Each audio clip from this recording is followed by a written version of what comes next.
नमस्कार दोस्तों, आज का ये जो वीडियो है ये वर्ग 3 के उन तमाम कैंडिडेट्स के लिए बहुत ज़्यादा उपयोगी साबित होने वाला है जो आगामी 3 से 4 दिन के बाद अपनी एग्ज़ाम देने वाले हैं।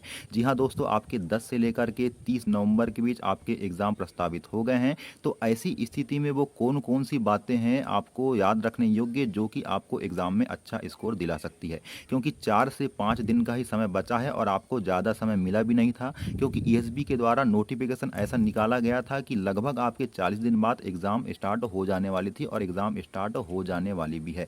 तो ऐसी स्थिति में लगभग आपको 1 माह ही उतने अच्छे से मिला है कि आप उसमें पढ़ पाएँ। लेकिन 1 माह दोस्तों इतने बड़े सिलेबस को कवर करने के लिए सफिशिएंट नहीं होता। तो मैं समझ सकता हूँ कि यहाँ पे 99% कैंडिडेट ऐसे हैं जिनकी प्रॉपर तैयारी नहीं हो पाई है। और तैयारी दोस्तों कभी होती भी नहीं है, चाहे कितना ही समय मिल जाए, आप कितना ही पढ़ लें, आपको कुछ ना कुछ कमी ज़रूर अपनी तैयारी में लगती है। इसलिए किसी भी प्रकार से आपको डीमोटिवेट नहीं होना है। और यहाँ पे वो बात मैं आपको बिल्कुल भी नहीं बताऊंगा कि आपको ये पढ़ना है, ये करना है, ये इस प्रकार से करना है। क्यों? क्योंकि अब ये नई चीज़ें बताने का समय दोस्तों यहाँ पे खत्म हो चुका है।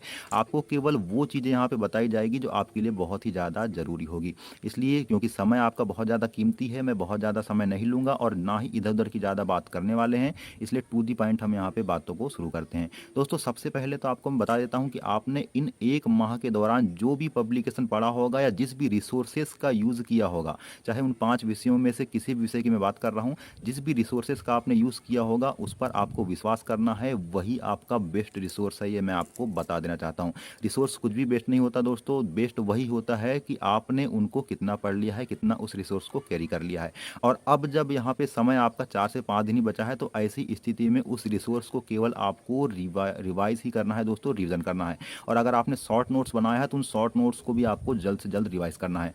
और दोस्तों अगर आप कोई नई चीज़ देख भी रहे हैं तो आपको केवल वही चीज़ देखना है जिसको आप अच्छे से कैरी दिमाग में कर सकते हैं। अदरवाइज़ उन चीज़ों के मुँह से आपको बचना है जो कि आप अभी पढ़ तो सकते हैं, पढ़ तो लेंगे 3 से 4 दिनों में, लेकिन उसको दिमाग में कैरी नहीं कर सकेंगे और आखिरी टाइम में भूल जाएँगे। मैथ्स में भी आपको सरल-सरल टॉपिक देखना है, उन कठिन टॉपिक्स की ओर बिल्कुल नहीं जाना है जो अब यहाँ पे कॉन्सेप्ट आप क्लियर नहीं कर सकते। क्यों? क्योंकि कॉन्सेप्ट क्लियर करने के लिए मैथ्स में थोड़ा ज़्यादा समय की आवश्यकता होती है और आपके पास अगर वो कॉन्सेप्ट क्लियर होता है तभी आप उसके एक एग्ज़ाम में क्वेश्चन बना सकते हैं। इसलिए मैथ्स में नई मेथड या नई चीज़ों को करने से आप बिल्कुल परहेज़ करें।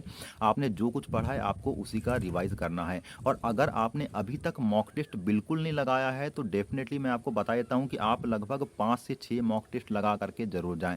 मतलब आप हर दिन कम से कम 2 मॉक टेस्ट ज़रूर लगाएँ, उसका एनालिसिस करें। इससे होगा ये कि आपके एग्ज़ाम टाइम में आपके एग्ज़ाम जो पैटर्न है, उस एग्ज़ाम पैटर्न को आप समझ पाएँगे। कैसे आपको उस क्वेश्चन को यहाँ पे अटेम्प्ट करना है, उस अटेम्प्ट करने की अप्रोच को आप यहाँ पे सही तरीके से लगा पाएँगे।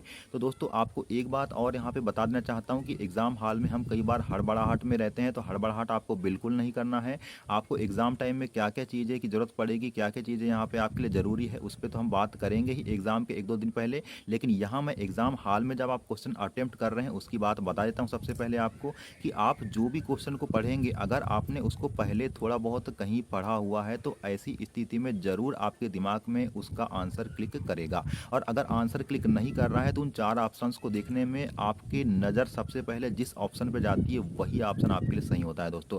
अक्सर हम क्या करते हैं कि ऑप्शन जैसे हमने किसी क्वेश्चन का ए लगाया है और वो सही भी होता है क्योंकि हम पहली नज़र में समझ चुके होते हैं, हमारा दिमाग सबसे पहले सही आंसर की ओर क्लिक करता है। लेकिन जब दूसरे बार राउंड में हम आते हैं, रिव्यू में उसको डाल देते हैं, तो ऐसी स्थिति में उस ऑप्शन को हम ए से बी या सी टिक कर देते हैं और हम गलत कर देते हैं। तो ऐसे में हमारे 4 से 5 क्वेश्चन और अपने आप गलत हो जाते हैं और इसका पछतावा हमको बाद में होता है। इसलिए अगर आपने किसी क्वेश्चन को कॉन्फिडेंटली अगर शुरू में ही आपने सही टिक कर दिया है या आपने टिक किया है और आपको लग रहा है कि वो सही है, तो उसको आपको बिल्कुल भी नहीं बदलना है जब तक कि आपको पूरी तरह से क्लियर ना रहे। तो इस प्रकार से एग्ज़ाम में आपको याद रखना है चीज़ों को। और एग्ज़ाम में ये बात भी आपको बिल्कुल नहीं भूलना है कि आपको पूरे 150 क्वेश्चन को अटेम्प्ट करना है।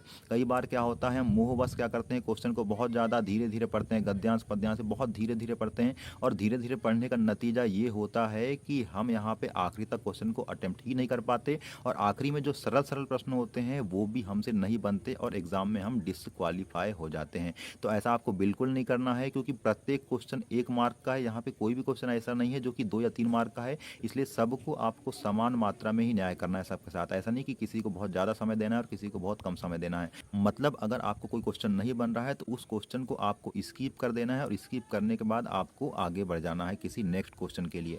और अंत में आप ऐसा देखेंगे कि आप जब 150 क्वेश्चन में कम से कम लगभग आप अगर 100 क्वेश्चन भी अटेम्प्ट कर पाए होंगे और 50 क्वेश्चन भी अगर आपके छूट गए होंगे, तो सेकंड राउंड में वो 50 क्वेश्चन बहुत ज़्यादा जल्दी जल्दी बनेंगे, क्योंकि आपके अंदर एक कॉन्फिडेंट आ जाएगा कि मैंने 100 क्वेश्चन कम से कम बहुत अच्छे से अटेम्प्ट कर लिया है। अब उसमें गलती हो थोड़ा बहुत वो एक बात अलग है, लेकिन आपको यहाँ पे पहले राउंड में उन्हीं क्वेश्चंस को अटेम्प्ट करना है जिसमें आपकी यहाँ पे सही होने की जो पॉसिबिलिटी हो वो 95% हो। उसके बाद ही आपको सेकंड राउंड में बाकी क्वेश्चंस को अटेम्प्ट करना है। तो दोस्तों धैर्य बिल्कुल बनाए रखना है, ये बिल्कुल कठिन एग्जाम नहीं है, एक प्रकार की पात्रता परीक्षा है। इस पात्रता परीक्षा में आपको 60% और 50% अंक ला करके केवल क्वालिफाई करना है। मतलब आपको केवल 75 और 90 नंबर ला करके ही क्वालिफाई करना है। इससे किसी भी प्रकार की मेरिट डिसाइड नहीं होने वाली है। आपकी जो मुख्य परीक्षा इस परीक्षा को पास करने वालों की होगी, तो उस परीक्षा में ही आपको अपना बेस्ट देना है। क्योंकि समय बहुत दोस्तों कम था, तो यहाँ पे आप बिल्कुल अपने से एक्सपेक्ट मत करिए कि मैं बहुत ज़्यादा टॉप करूँगा, 150 में 150 नंबर लाऊंगा। आपको ऐसा कुछ नहीं करना है। आपकी यहाँ पे स्ट्रेटेजी ऐसी होना चाहिए कि आप अधिकतम स्कोर तो करें, लेकिन कम से कम उस अधिकतम स्कोर करने के चक्कर में गलत सलत करके डिस्क्वालीफाई ना हो जाए। क्यों? क्योंकि ओवर कॉन्फिडेंस जो होता है एग्जाम में वो ले डूबता है। यहाँ पे कई सारे ऐसे कैंडिडेट हैं, मैंने उनको देखा हूँ।